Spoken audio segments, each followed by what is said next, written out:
your life has meaning if you give it meaning, if you define what it is that you're doing, what it is that's important to you.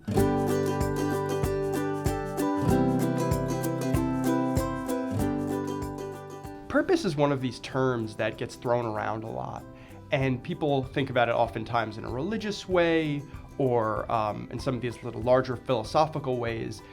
I don't believe that purpose comes from above, it comes from you.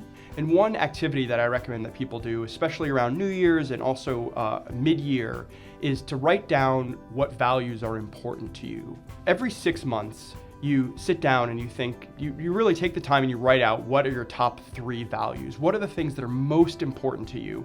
And you can use them to craft a statement of purpose, which is very simple. It's 100 words or less, which just says, what is important to me right now and how am I going to use my activities and my time on this earth to live out my values? And if you can do that every 6 months, it actually really is, it's a very helpful activity because it often cuts out activities that you're like, do I really want to be doing that? It's almost like making a budget. When you sit down and you look at what you're spending your money on and you look at, all the different things, you're actually putting cold hard numbers on things that you value.